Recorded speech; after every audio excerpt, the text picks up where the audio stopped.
I'll be ready. Yeah, sorry, I went to the RPC building in St. Louis.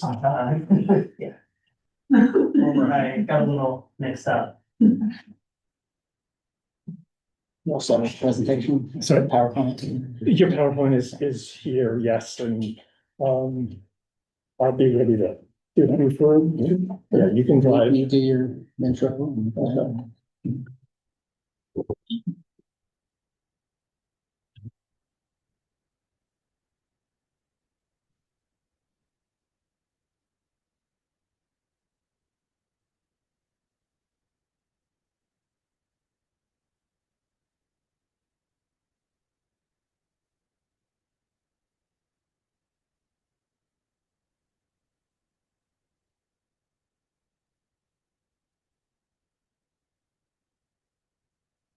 Yeah. Sorry about that. Well, thank you, everybody.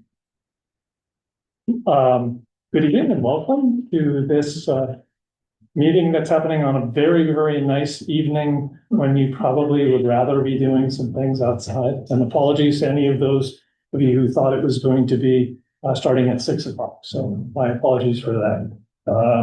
We're here tonight to learn more about Vermont's 3-acre permit requirements. My name is Dean Pierce, and I'm a senior planner at the Regional Planning Commission. This session is being hosted by the Regional Planning Commission with the support of DEC because we want to help communities understand and adjust to these regulations.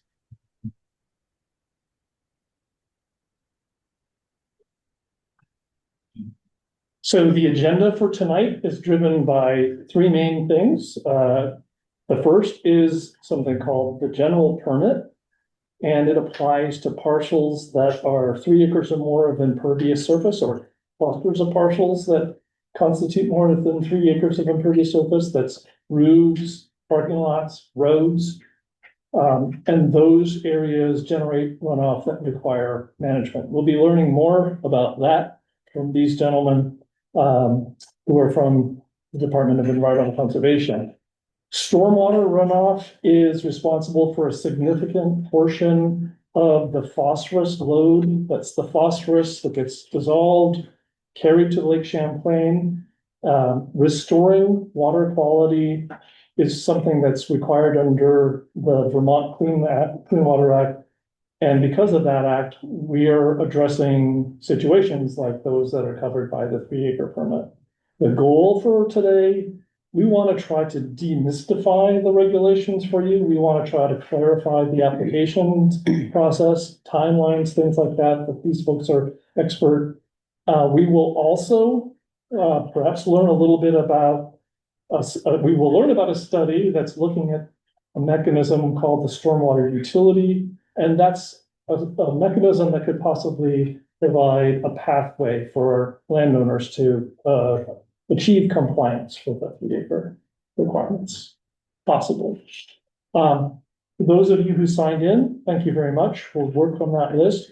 If you didn't sign in, or you would rather just point your phone at this QR code, it'll take you to the form that we used, or some of you used, to register for this. We asked for registration. If you've already done that, don't worry, because we can contact you and let you know when the slides for this meeting will be available. And we can also, if you're okay with it, use that as a mailing list to keep you informed about things like the utility study. We're going to start off with this welcome, hopefully not too much longer. And I would say that these times are approximate. We'll turn things over to the folks from DEC. We'll be talking about the regulatory mechanics.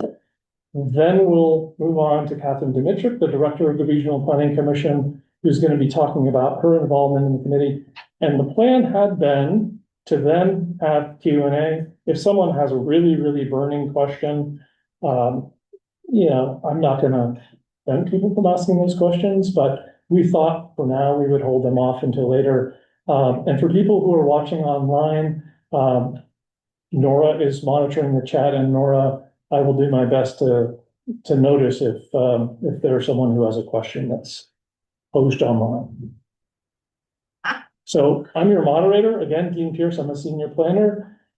Terry Purcell and Brodie Haenke both work in the stormwater program at DEC, and Catherine Dimitruk, as I said, is the director of the Regional Planning Commission.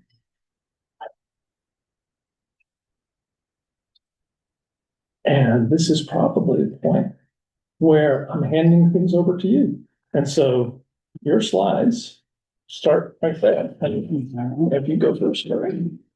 Thank you. Before you jump in, can we just introduce ourselves? Yeah. You good? Yeah. Great. Hey, everybody. My name is Brodie Haenke. I'm the regional stormwater analyst for the operational stormwater program that covers this region. I do cover Franklin County, Northern Chittenden County, Grand Isle, Orleans, and Essex counties. So when folks are applying for operational stormwater permits, I'm the one who, ends up receiving those permits, do technical review of that, work with both engineers and permittees directly. I've been with the program for just over 2 years now, but I do have a history of working in Franklin County. Before this, I was with the Franklin County Conservation District for almost 5 years. So been around this area for a while, and I was also with the Agency of Agriculture doing water quality work. So My name is Terry Purcell. I'm the operational section supervisor in the stormwater program. Operational is the type of permit that covers 3-acre sites, but also generally runoff from regulated impervious surfaces. I've been with the stormwater program for 9 years, and 4+ of them as a supervisor. So we did break up our sections a few years ago, not too long ago in the past, between staff focusing on construction permits and operational. And part of the impetus for that was certainly the increased load of permitting with 3-acre sites and other tasks on our plate. I do thank you all for coming out. I know it's a beautiful day out there, and we'll try to get through this and get you out of here at a reasonable hour. But so I'm going to just start with the first slide here, which is the title, but also it includes a few pictures of, and we're going to see more of this, examples of stormwater, either it's pipe conveyance or treatment systems. On the right there, you can see what we call underground chamber systems. We have a variety of stormwater treatment practices that we have available in our stormwater management manual. And that manual applies to not only your new development. If you see a new sizable project around here being built, it may need a stormwater permit, and the engineer would use that manual. They would use the same manual for the 3-acre sites as well. Scroll, yeah, is probably the best way to do it. Just scroll. There you go.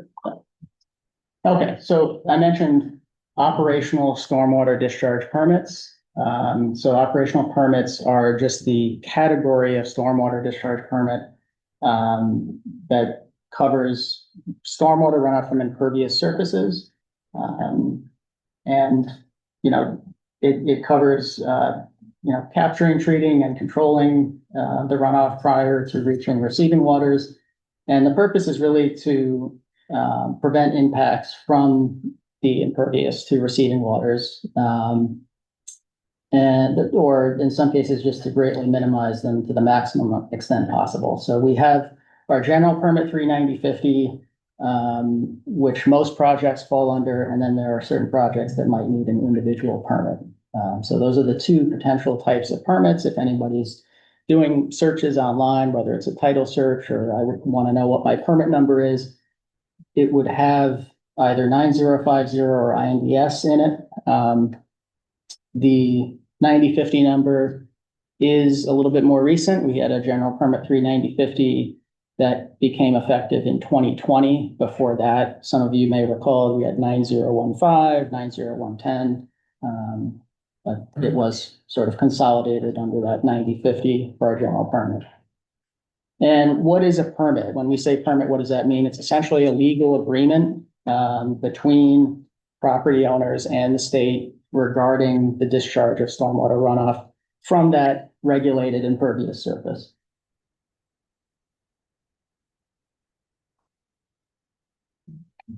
So why are these required? Stormwater runoff is recognized nationally by the EPA, and in many other states, there are various regulations for stormwater runoff because it is a great threat to clean water and aquatic habitats.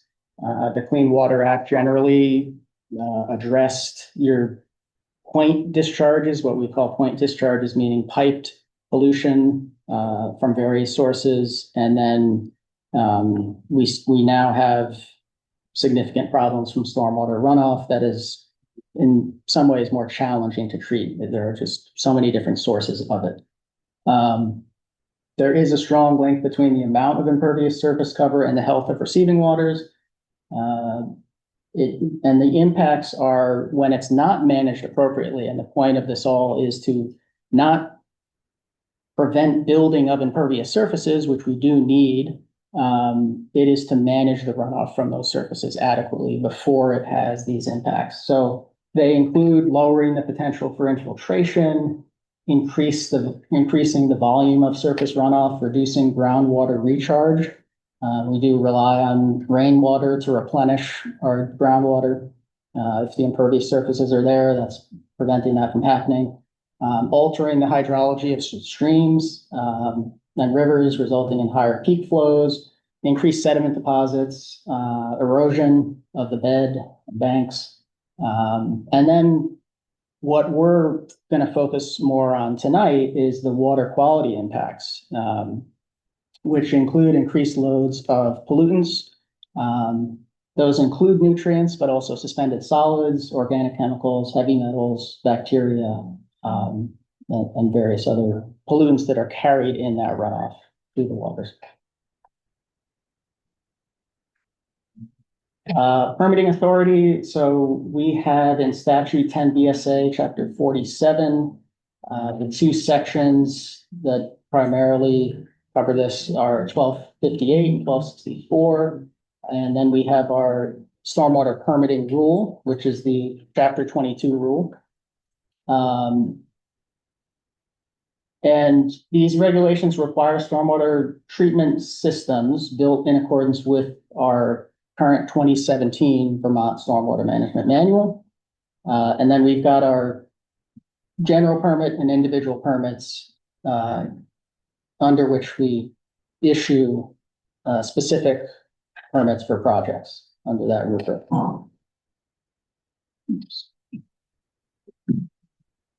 So when is an operational permit needed?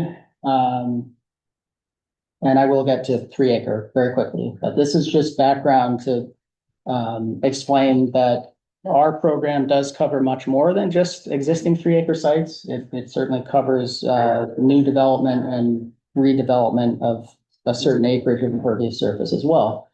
So we have a half acre or more of impervious surface on previously undeveloped parcels requires an operational permit. Half acre of redeveloped impervious.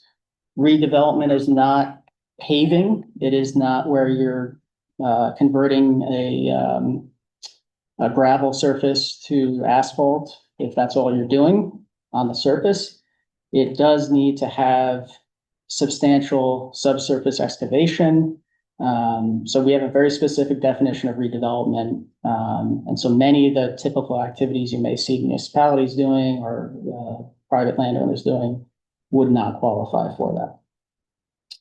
We have expansions of impervious. If a site was previously permitted under that half acre threshold, essentially any expansion following that initial development would require permit coverage.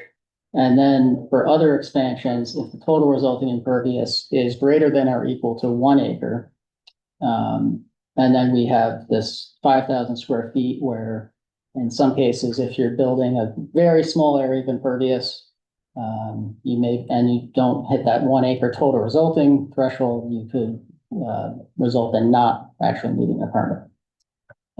So then we've got 3 acre sites, which is what our focus is tonight. And these are discharges of regulated runoff from older existing impervious surfaces of 3 or more acres, previously unpermitted on a single tract of land, or previously permitted under pre-2002 standards. So what do we consider impervious surface? We do have a regulatory definition of that, and it includes surfaces where precipitation cannot infiltrate into the ground and where instead it runs off. It includes paved and unpaved roads, driveways, parking areas, roofs, sidewalks, walkways. So there's a variety of different types there that all count towards that total for a project or a 3-acre site. Just a couple of photos here of examples. This is just a gravel parking lot, and then an aerial photo. We've got some rooftops, parking areas, some streets connecting the development there that would all be your impervious surface cover. And we do have examples where a permit would not be needed. Projects that don't cross certain regulatory thresholds. If you can keep your footprint of impervious surface small for a new project, then you wouldn't need this operational permit. You may still need other local permits, approvals, but you wouldn't need the state permit. Farms in compliance with required agricultural practices per the Agency of Farms and Markets. So farms are a big part of, and we'll talk about this a little bit more, of the efforts with Lake Champlain and phosphorus, but they are not subject to these operational stormwater permits. Stormwater runoff from accepted silvicultural practices. This would be your logging. These also have their own water quality requirements, so they are exempt from our operational stormwater permits. And that would be the acceptable management practices for maintaining water quality on logging jobs in Vermont, or AMPs. Those are managed by the Department of Forest, Parks and Rec. And then we have stormwater runoff covered by a state wastewater permit. This is where you've got stormwater runoff essentially becoming wastewater. So it is covered by a state permit. It's just that once stormwater interacts with wastewater, it becomes wastewater. We don't regulate wastewater in the stormwater program. Gives a fuck about stormwater runoff.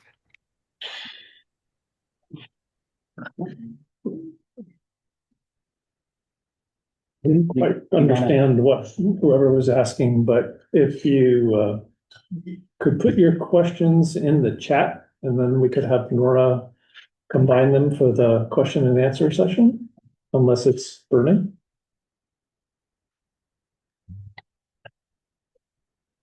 Okay. Sorry about that. 3-acre sites. So the Vermont Clean Water Act of 2015 required our agency to regulate these sites as part of a broader effort to meet PMDL pollutant reduction targets and to protect and restore water quality statewide. So importantly, it was not just 3-acre sites. It was also, the focus was restoring water quality statewide to prevent impairments. Really, if a water is not impaired, we want to prevent it from becoming impaired, because it becomes much more costly and challenging to then, after the fact, try to restore it to a state of non-impairment. We've got what are called TMDLs, which are total maximum daily loads. It's essentially a pollution budget established for Lake Champlain and Lake Memphremagog. These lakes are both impaired for phosphorus runoff, or phosphorus generally, phosphorus inputs that are in excess of what the lakes can handle without causing water quality impairment. And then we have stormwater impaired watersheds to address stormwater runoff, which have their own TMDLs, and include some impairments where there is not an established TMDL. Most of these are in Shipman County. We do have a few not too far from here in the St. Albans area.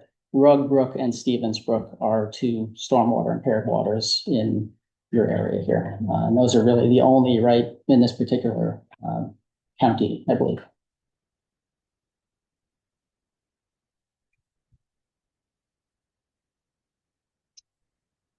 All right, so the Lake Champlain total maximum daily load was issued in 2016 by the EPA, designed to address excess phosphorus that causes algae blooms and has impaired the water quality of the lake. And again, a TMDL is essentially a cap, excuse me, a cap on the maximum phosphorus allowed to enter the lake, and where the lake can still meet the Vermont water quality standards. So this is not about certainly eliminating all of the phosphorus entering the lake, which would be unrealistic. And there are certain natural sources of phosphorus that go into it, but we need to cut back substantially on the inputs from various sources. And those sources include reductions from agriculture, wastewater, forestry, stream bank erosion, developed lands. So you can see in that chart, the percentages of each are broken out. Agriculture, 40 or so percent, developed lands, 18, and so on. And so we do have very specific targets for what we need to achieve here to meet this TMDL. And it is a binding agreement with the EPA on what we need to do here.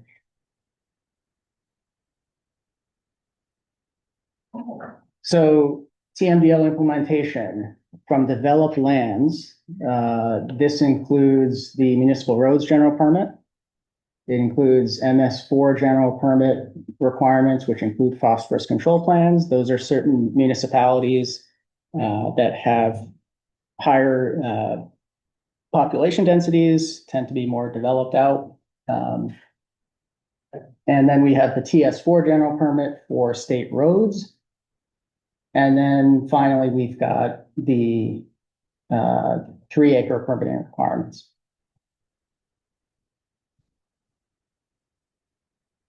So what is a 3-acre site? How do we define that?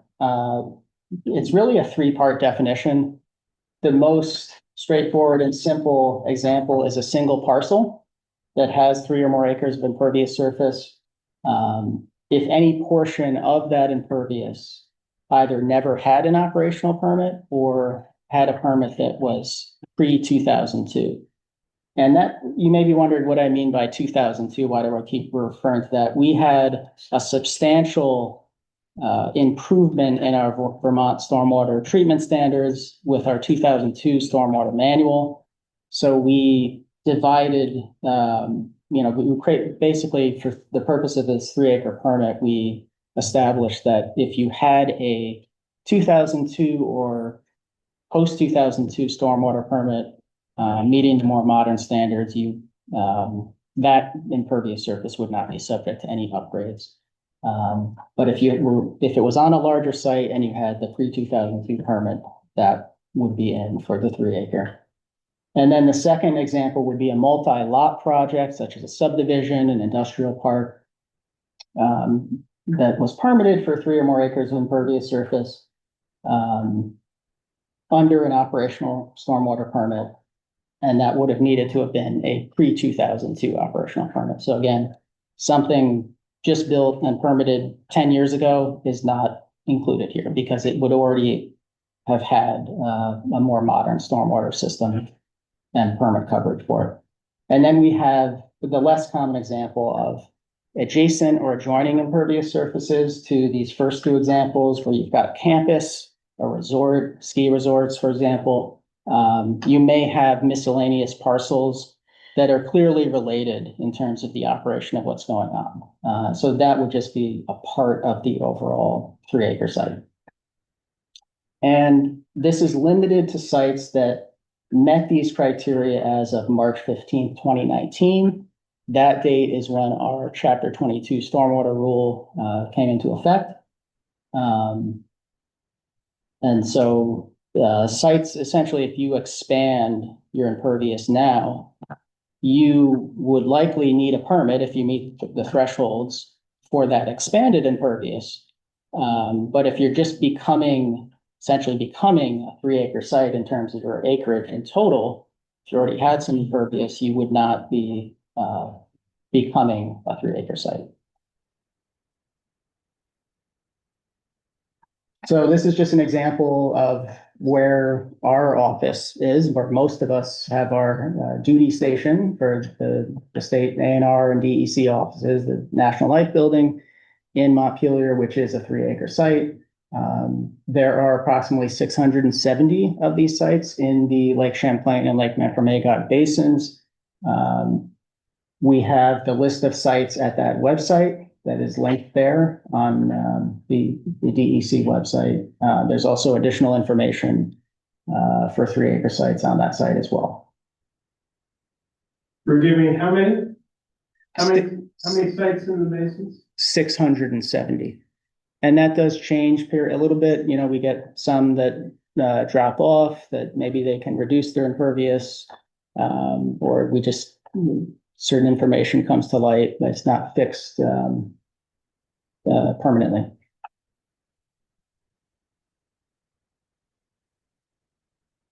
So the initial timeline for this, Act 64, was in 2015 when that was enacted.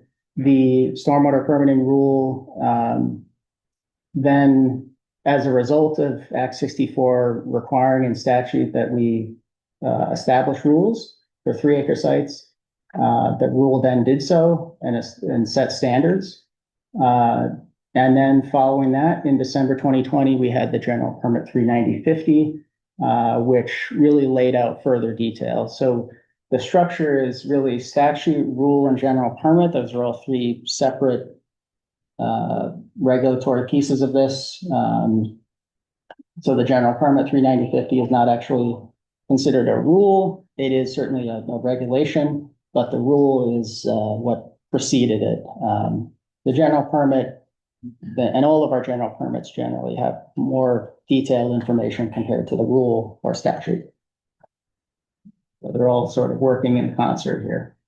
And we also had initially, so we first, identified the sites, which were 3-acre, and then we identified property owners and permittees, started sending letters in 2019, and then continued to send periodically some follow-up letters.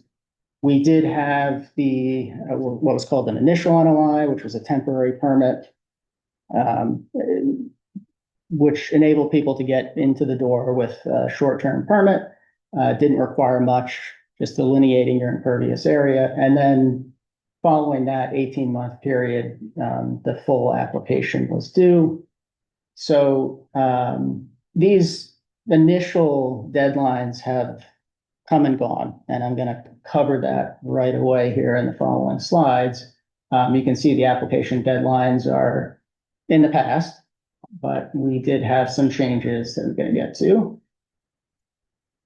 So in 2025, we had Act 37, which was passed. The legislature was called an act related to stormwater management. It extended the deadlines for which 3-acre sites needed to comply with permitting requirements. So in the Lake Champlain, Lake Memphremagog, and stormwater impaired watersheds,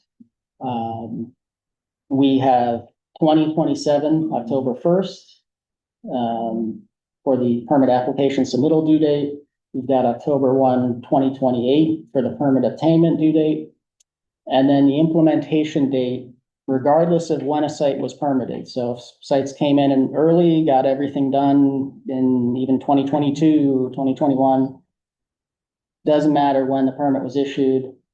For all sites, October 1st, 2033 is the implementation due date. And so all these were pushed back to allow more time for folks to comply and to implement. We did also update our general permit 39050 in December, which included these updates as well. There was also an extension for other watersheds in the state to October 1st, 2037, for submitting an application and for obtaining a permit, October 1st, 2038. That might change if there is a waste load allocation established in the watershed, but that's what the current dates are. And so that's really just the framework for 3-acre and covering some of the recent changes. Most of them, again, timing really is the big one. You know, the standards for 3-acre sites haven't changed at all compared to the initial 2019 and 2020 rollout. For the most part, it's some modifications as far as allowing more time to comply. So I'm going to turn it over to my colleague Brodie now, and he's going to talk about more the application process, what those standards are, and really the nitty gritty of what actually has to be done here. What are we actually looking at on the ground, and how a landowner might interact with their consultant or their engineer to get through this process. Thanks, Terry. Can we switch spots? Yep. So I can be closer to the mouse there. Thanks, folks. Thank you for bearing with us again on a beautiful Tuesday evening.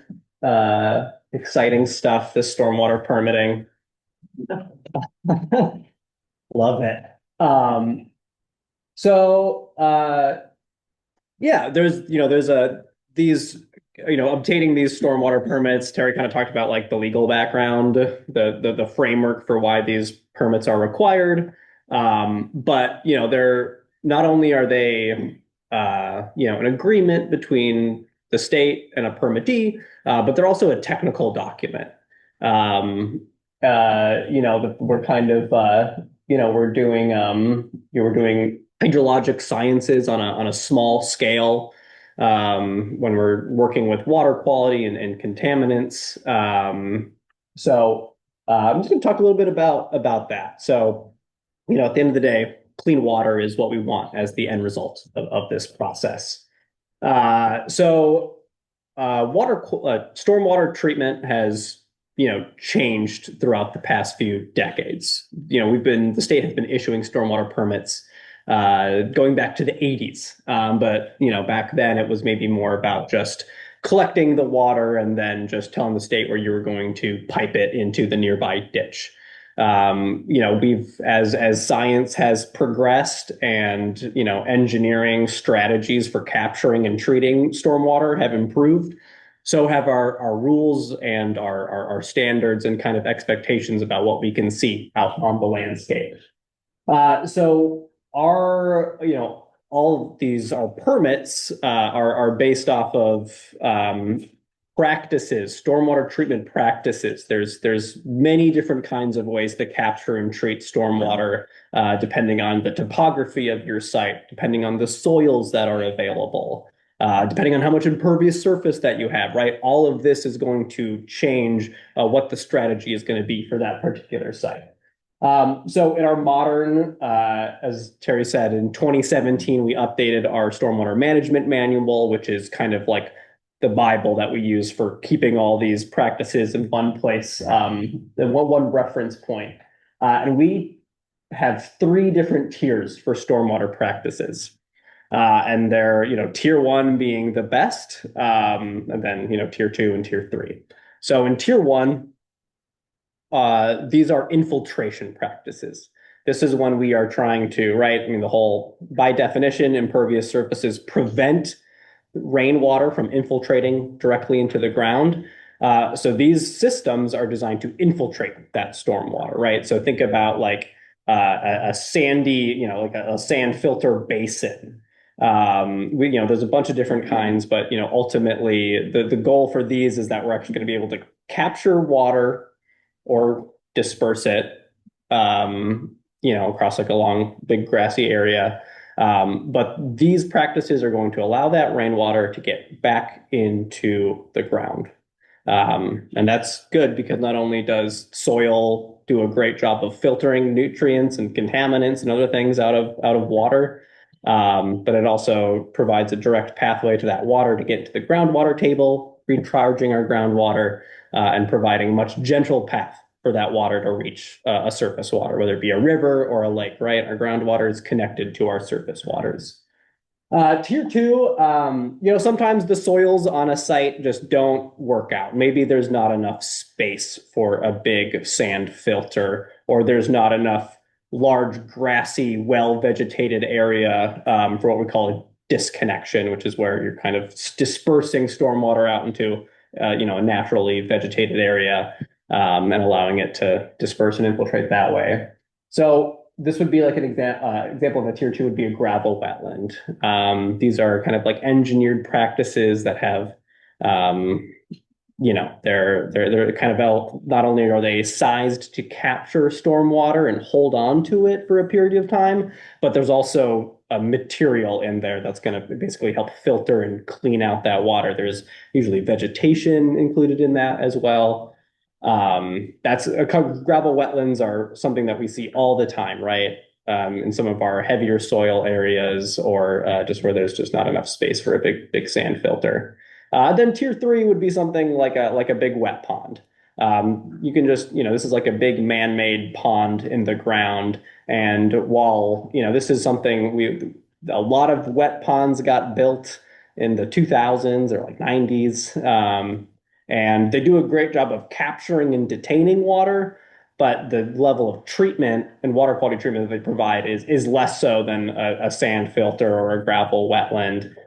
So while there are still some cases where that's possible to build that, a lot of permits that use wet ponds today are using it because one already exists out on the landscape. But when we are, to get a permit, you're working with an environmental consultant or engineer, and it's kind of our expectation that they're going to try to find the best possible treatment for that particular site.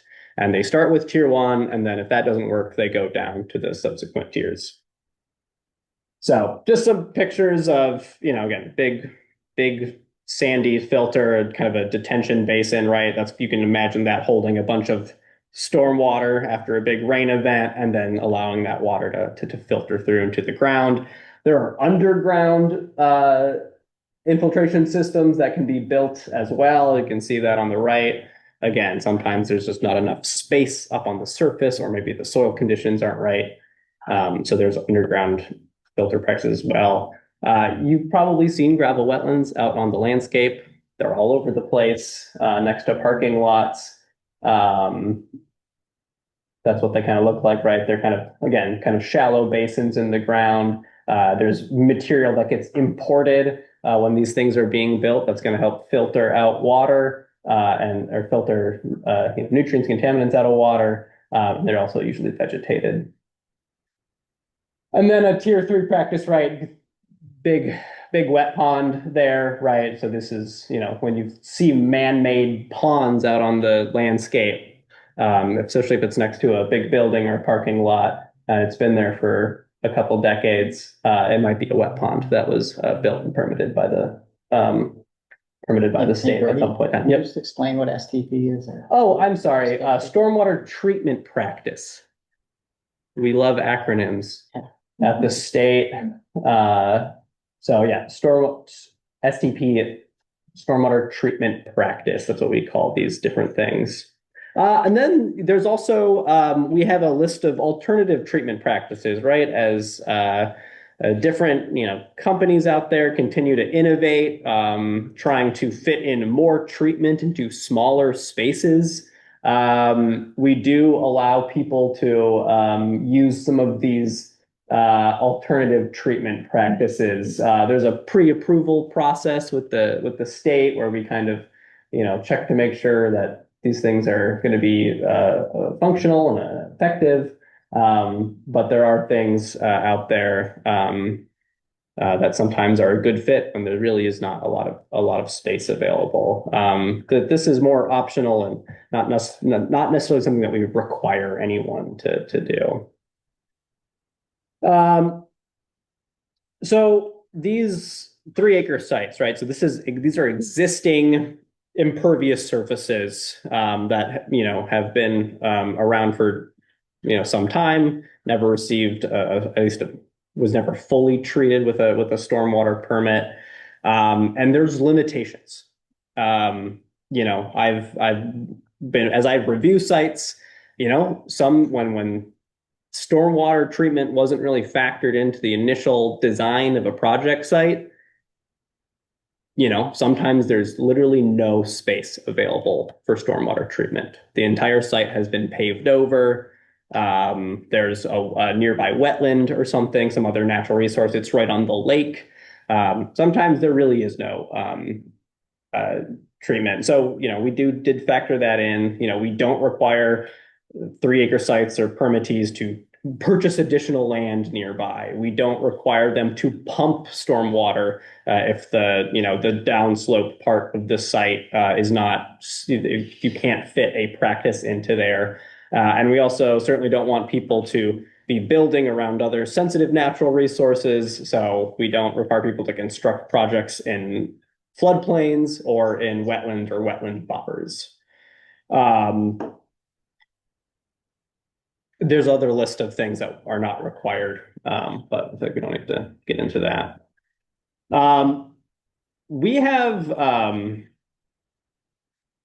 when folks are building new impervious surfaces, not only are we I think Terry was getting to this earlier, but not only are we concerned about water quality, but there's also other treatment standards that people have to adhere to when they get a stormwater permit. And that includes, right, so not only are we carrying pollutants to water bodies, but also just the volume of water itself can be enough to do harm to a nearby stream or ditch, right? You saw a whole section of the TMDL pie was stream bank erosion, right? It was like 20% or something. So we don't, stormwater can also make that issue worse. So for new permits, they have to consider not only water quality, but also what we call the channel protection, which is really focused on that volume of water, right? Trying to capture it and release it slower back into a water body. There's groundwater recharge standards. And then also we have some, kind of like flooding. We don't want to, exacerbate flooding in certain areas either. For these 3 acre sites, because of the limitations and because we know that, space is limited and these sites weren't planned out to build stormwater necessarily, they only have to meet the water quality standard, which is trying to actually treat the nutrients and the contaminants that are found in that stormwater.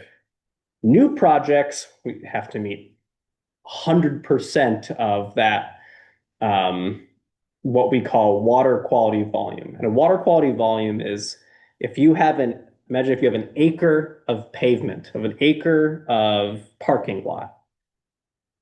Our standards are focused on that first inch of rain that falls on that during a storm event. So if you have about an acre of pavement and 1 inch of rain falls across the entire thing, it's about 27,000 gallons of water that's produced. And it's in that first inch of rain, right? Like, it's been raining a lot here recently. I don't know if you've gotten an inch in one day, right? But that's it's a sizable amount of water. So a 1 inch rain event, so that's 1 inch in 24 hours. And we're focused on that 1 inch because that's usually when things get mobilized, right? That's when sand has been sitting out on pavement for a while, or whatever anything else that has been left out, some other organic material, right? And it's that first flush of rainwater is going to carry most of that pollutant load. So that's why when we are trying to size a gravel wetland for the right amount, like how big should this thing be for what size of storm? It's for that first 1 inch. This is what we want to capture and treat. But for these 3 acre sites, it's only 50% of that is what we're asking folks to try to build their projects to.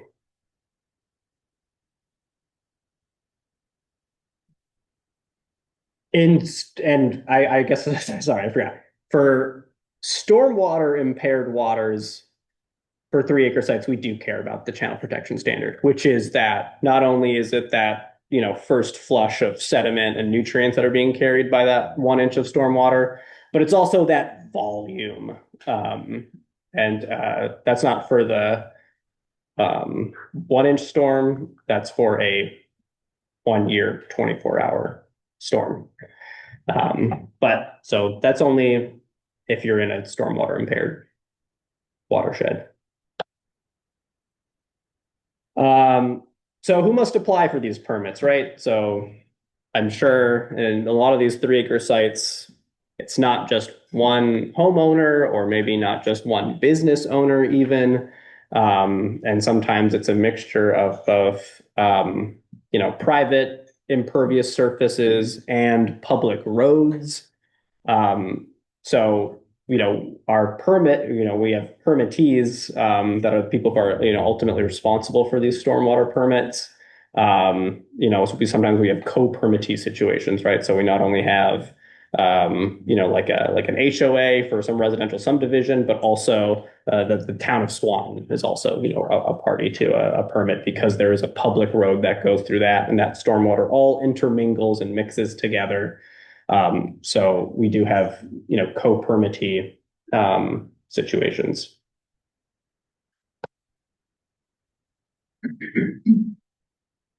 This is kind of what I just said. I'm sure we'll get into with the stormwater utility group too. This is kind of, this is an issue that people have been focused in on, kind of trying to define these boundaries of responsibilities for stormwater permits when there are co-applicants between municipalities and kind of private entities.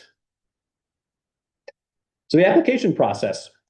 So because this is not only is it an agreement about, handling stormwater, but it is, again, it's a technical document, and there are professional engineers that specialize in this work.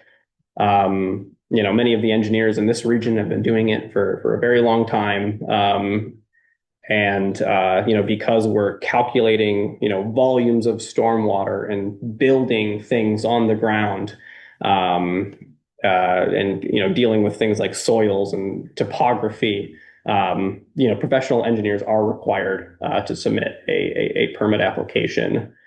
We've got a list of engineers that have done this work, that have previously submitted this work to the state on our website. Again, there's certainly plenty of folks locally here. Permittees can choose to work with whomever they choose. So not only is there kind of this legal document, this permit agreement that's going to be at the end result of this, but there's a whole suite of application documents. And that includes, there's a narrative, right, where they describe what's the site like, what's happening here. So someone like me can quickly look at it and try to figure out what's going on. Because again, there's hundreds of these sites, so we need to be able to get information quickly and succinctly.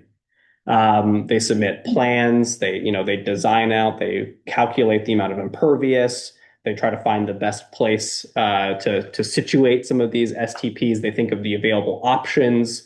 And then, of course, they make, there's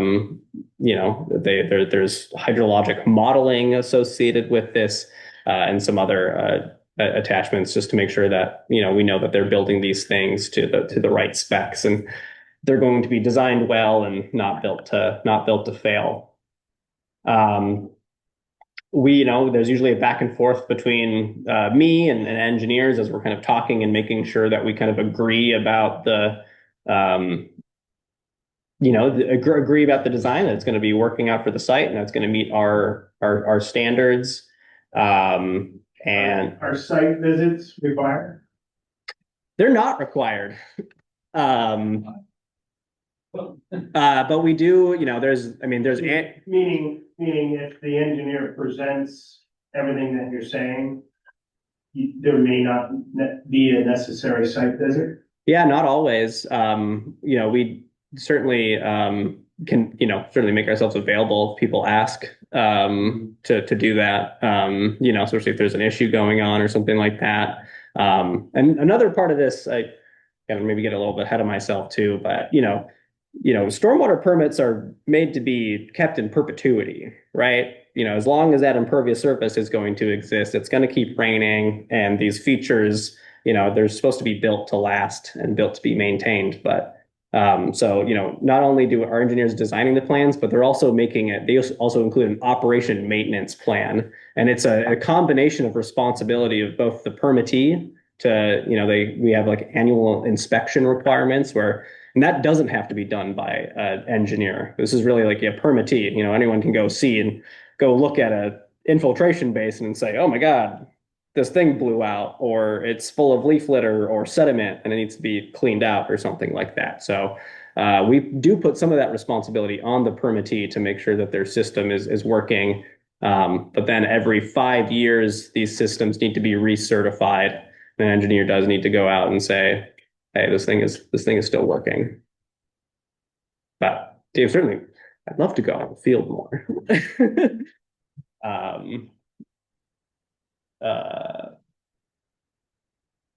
Yes, permits are issued for 5 years. I'm getting a little ahead of myself. So, like I said, if there are situations where, a site has been completely and totally built out. I've seen some of these sites, in the middle of downtowns of places both like St. Albans and Newport. Sometimes there really just is not space to implement stormwater practices on a particular parcel because it has 100% impervious cover, and we don't, make people remove impervious surfaces to comply with our rules. And in that case, the state kind of devised this an impact fee payment system where if you're someone that's subject to a 3-acre permit and you really cannot, and the engineer determined that there's nothing that can be built, that there are some fees that permittee would then pay, which will go to pay for stormwater practices elsewhere in the watershed. We've had to go through this process a little bit recently, and the fee is based off of how much impervious is there, how much volume, if anything, were they able to treat of the water quality volume that 1-inch rainstorm,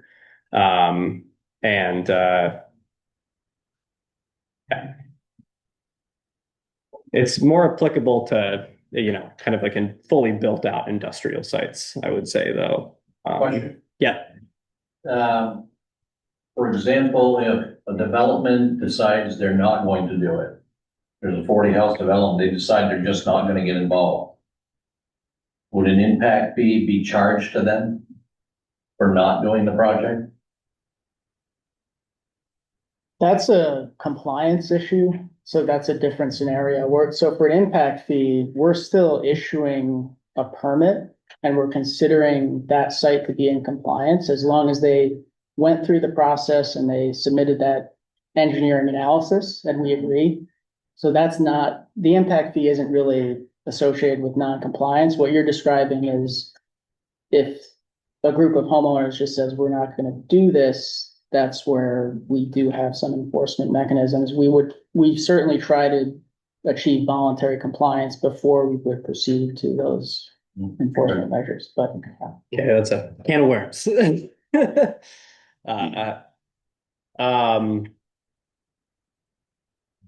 I just got ahead of myself and kind of got into this slide. But right, so there's, again, these systems are supposed to be built to last.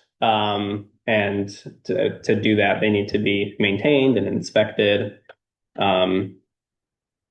Probably one of the most important things about this whole process, I cannot tell you how many projects I review or look at that have built things in the 90s, 2000s, 2010s, and people forget about stormwater permits, or ownership changes and communication lines get lost. So I try to reiterate all the time that these permits are these aren't just like quick solutions. They're really trying to make sure that we're taking care of these impervious surfaces for a long, long time. And we do send reminders. I just want to note, we know it can be hard for people to keep track of this, every 5 years, remembering to recertify and renew your permit. I think what does happen sometimes is the ownership or responsibility changes. That person, we had the contact information, and then we don't get the updates from folks on whether it's a property transfer or this person is no longer around to deal with the stormwater permit. So that's important just to keep us informed, and we will then reach out, your permit's expiring. We will let you know that, you need to renew it. We'll send you emails and so on. And we are wrapping up here. It's been a long presentation. I know we're probably way over time. But just wanted to put up, so there's right now, there's 4 of us plus Terry that work on these operational stormwater permits throughout the state. Like I said, I'm in the green there, kind of covering the northern portion of the state. The southern part is vacant right now, but we expect to be hiring someone very soon to fill that role. There's a lot of stormwater permits in these regions. So that's why we're not making our way out to every single site every year, certainly. But I don't know, Terry, do you want to get into this section here? Yeah, so for financial assistance, we do not directly administer that. We have others in our department who cover that for 3-acre sites specifically. We've had programs, some of which are really just wrapping up at this point. And in development, there is certainly planning to create new funding programs. Currently, there is not a dedicated 3-acre funding program. I think there can be options, though, under the Clean Water State Revolving Fund, particularly if you have a municipal sponsorship. Those won't be eligible for necessarily any 3-acre site.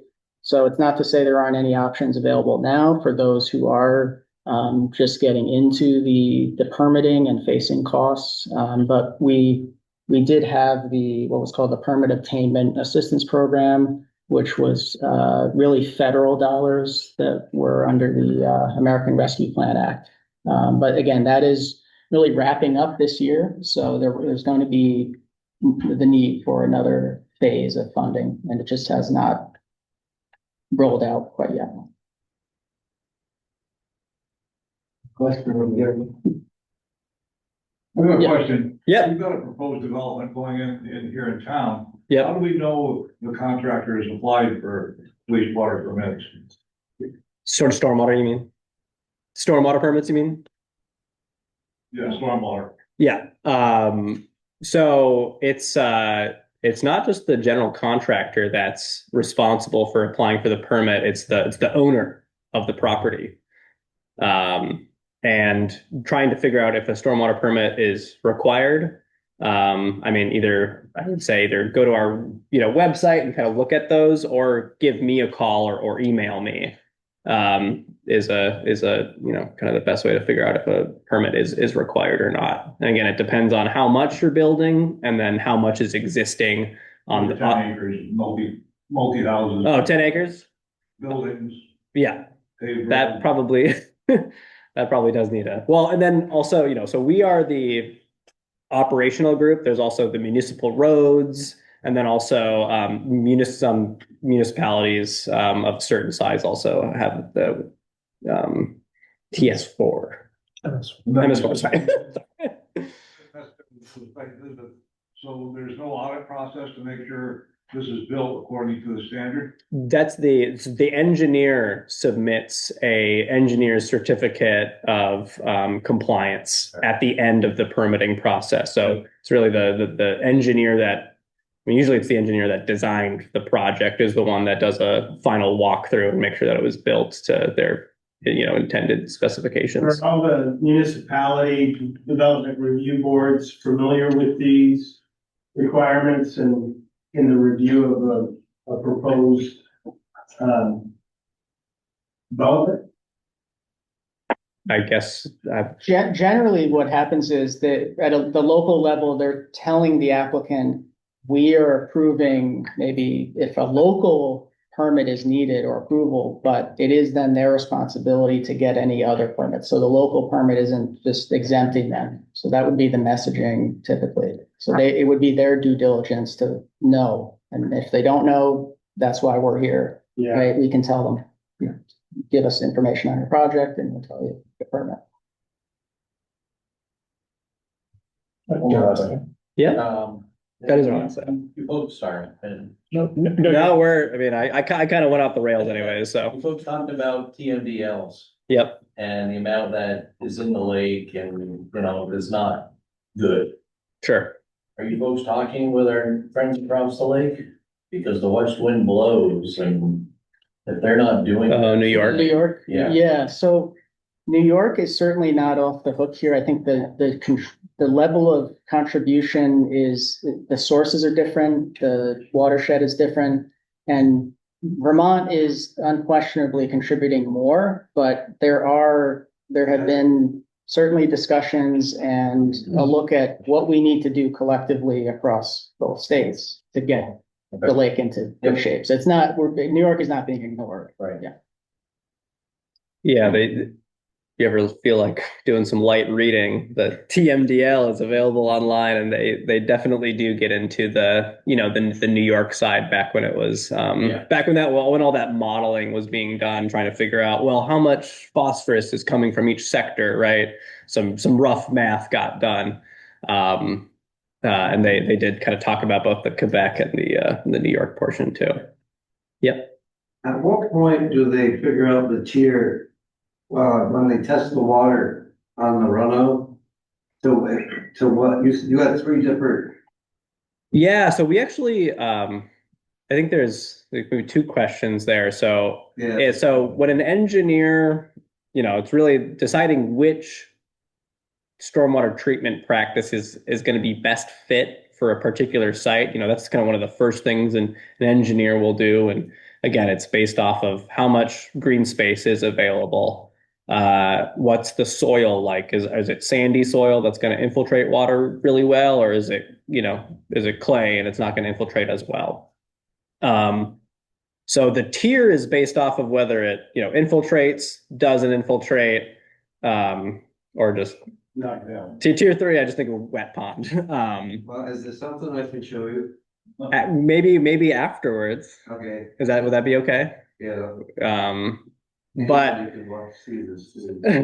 but we don't require, you know, water quality testing, you know, at the outfalls of these practices, and that's because, you know, these are, you know, things like infiltration basins. I mean, for one thing, if they're infiltrating, you can't test the water unless you can test the groundwater, you know, right? Because it's going into the ground. But you know, so gravel wetlands have an outfall that, you know, you can actually see the water coming out of the system.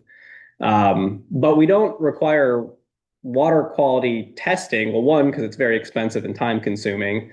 When I was working for the conservation district in Franklin County, I collected thousands and thousands of individual water samples in our lakes and rivers and things like that. But that only gives you a little snapshot, you know. When we're measuring phosphorus loads, it's a much more arduous process of continuously monitoring flow and the concentration of a contaminant.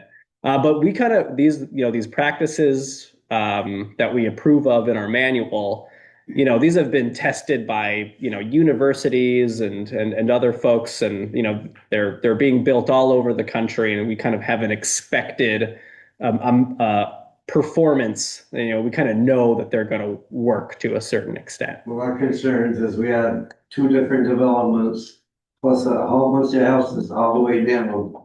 It's getting worse. People's basements are flooding. This stuff is plugging them up. Some of these houses have 4 pumps in their basement because of this stuff. And this is right on the border of the road. That the road. Right next to the proposed development. Right next to the development. And it's both sides of the road. So I don't know if anybody's done a walkthrough and noticed any of this, any of that. Yeah, I And can't. like I said, it's getting worse every year. We've been there 35 plus years. I'm definitely not privy to the Right, I- local thinking- going on, but it's certainly, again, sometimes, just one thing is we can't stop all the stormwater, certainly, and again, especially if there's unpermitted things that have been around for a long time, and that's why new development we require it, because we don't want to Right. make problems any worse than they are. But I'd certainly be happy to talk with you, or maybe connect even after this meeting, and even if it's not directly related to a jurisdictional something that the stormwater program would directly get involved with, we still might be able to point you in the right direction. But maybe it is us. I don't know.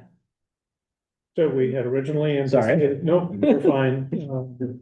Originally had anticipated questions at the very end, but I also thought this was likely to happen. Yeah. Is there anything else that's a really burning question before we switch the focus a little bit and have Catherine come up, and then we can certainly end with more questions? Back to you. Sure. Sorry. I'm sorry. Get carried away. No, just sit. Don't. We'll just move down. No, I can sit here. You sure? You sure? Okay. So I'll keep this brief because I know people have questions, for these two gentlemen here about your specifics, whether it's part of the big group or after. So as Dean noted, he asked me to come tonight to just talk about something that's happening looking toward the future. So when Act 37 in 2025 was passed, that extended the time frame for coming into compliance with 3-acre permits. It also set up a study committee that is looking at whether a regional stormwater utility could work to help municipalities, property owners, and the general public, those who need a 3-acre permit and those who don't, comply with all of these stormwater requirements. What a stormwater utility is it's a government entity that's charged with managing, building, and maintaining stormwater infrastructure. So all these practices that Brodie talked about, all the requirements that Terry noted, a regional utility would be required to take all of those responsibilities on. And that would mean if you're a 3-acre permit subdivision, for example, this stormwater utility would adopt your stormwater infrastructure and stormwater permit and also adopt all of the responsibility for it in the future. So it would be setting up a new governmental entity, or relying on an existing entity like a regional planning commission or other county government that would then manage, build, and maintain the stormwater infrastructure. So this study committee was set up and we've been meeting monthly and we have a report due to the legislature in January of 2027. And what we're looking at is, does this make sense for Vermont at the Vermont scale? And if it doesn't make sense to have a stormwater utility, does it make sense that they're all local? Like St. Albans Town has one, St. Albans City has one, does Swanton need one? Or should it be regional? Should it be at a county level or a watershed level? Or should it just be statewide, one statewide stormwater utility? We're looking at who should have to pay to build, maintain, and manage this infrastructure. Is it just people who right now need to do things like a 3-acre permit? Or should every property owner in the state or the region or the area of this utility have to contribute something? And there's different models that exist across the state already and across the country that implement stormwater practices at this utility scale model. There's some equity issues we're talking about.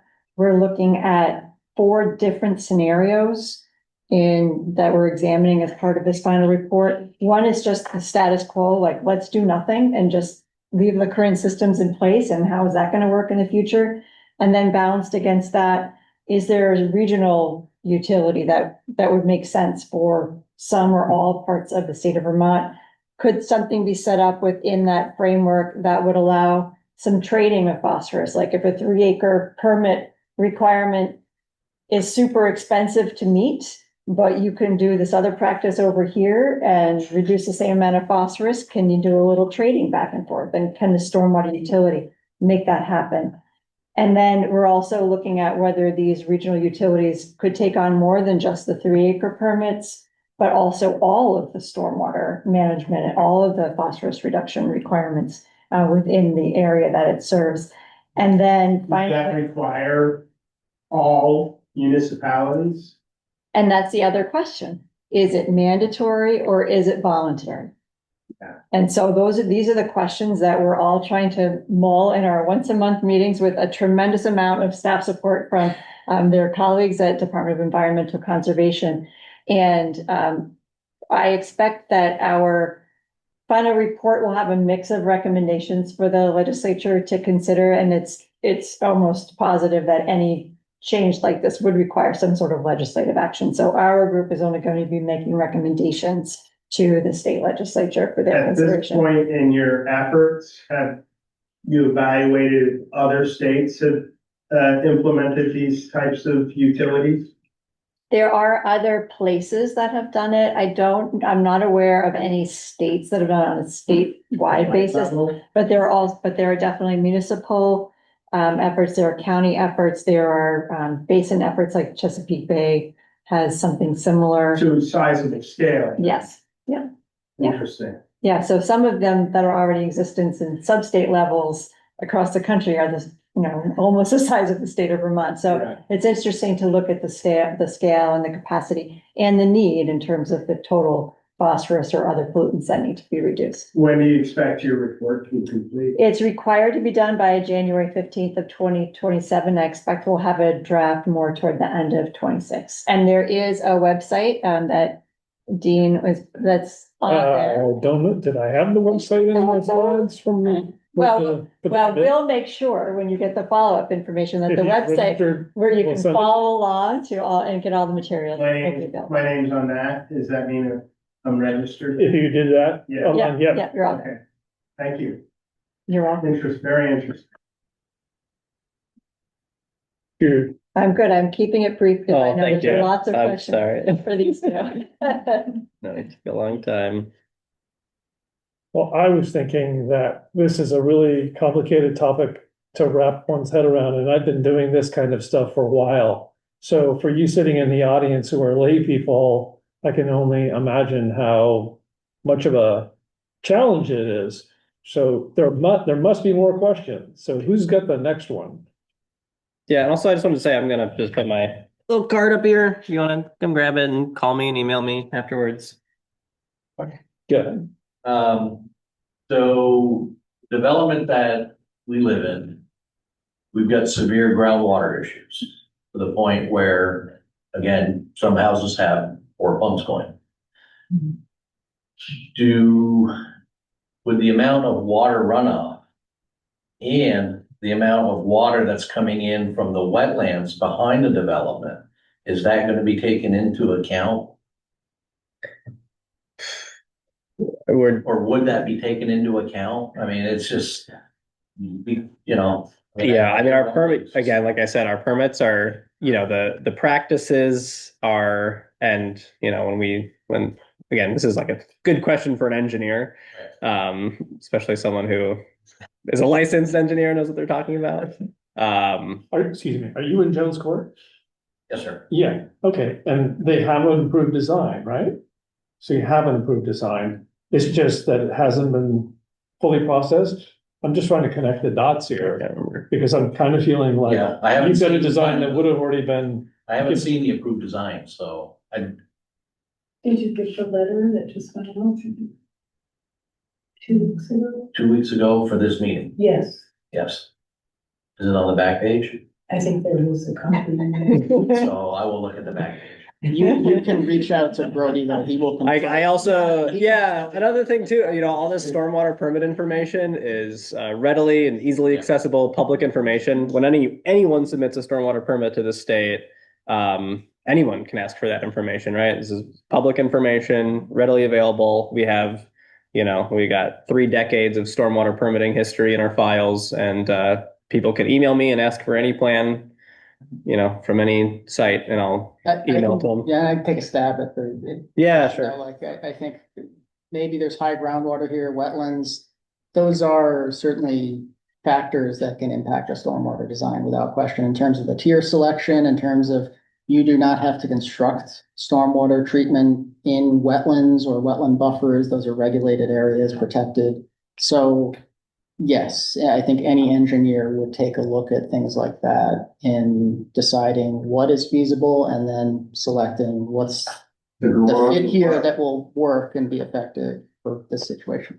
You don't want like, this Paxman said, those engineers aren't gonna know that in the spring. Some of that water comes from the other side of the road over. We watch it come right over, right down our street. And then right up to Spring Street, actually, if you follow the stream. That's what no. And unfortunately, we're the lowest. Development being. Yeah, So that's gonna impact something somewhere, and that's what we're afraid of. Well, we're side by side, Joe's Court, and all around. Okay. With the new development that, all that housing that's going in by that wetland. We're wondering how it's gonna affect us and these developments. I think when it goes to the DRB, Yeah. that's when we have the conversation. Yeah. That's when we have the conversation. On Thursday. Thursday, Is it Thursday? at the town. Yep. Okay. How we're reviewing the permit? Yeah. Yeah, so I do know Jones Court. That's familiar enough, but I obviously don't know the whole maybe context of the situation, so. I mean, if you drill down 18 inches in some areas, you've hit the water. Sure. I mean, it's, you know. Yeah. It was built on a wetland way back when. Yeah. And the original developer just never kept the permit. So, I mean, there are a lot of deeds on Jones Court where you'll see something about an HOA and just went away. Yeah. So. That's all. Well, yeah, if you want to, yeah, we can maybe dive into specifics, maybe outside of this meeting or something like that. Especially also because, yeah, this is, you guys do have a stormwater permit, so. Yeah. So, but I'll look at page 2.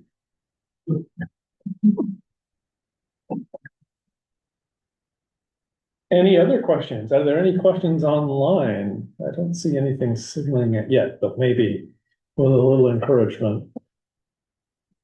Did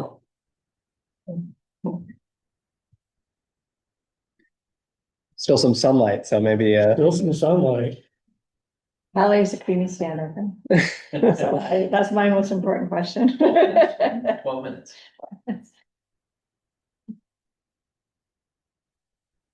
People ready to call it a night? Yes. You can always ask follow-up questions. Absolutely. Follow up anytime. Going once, really. going twice. Well, thank you for coming. Yes, thanks, everybody. Thank you. I appreciate you giving. Looking forward to hearing that the study turns out. Me too.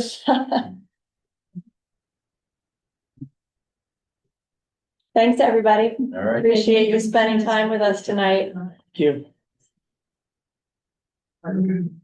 Happy to see you. Nice to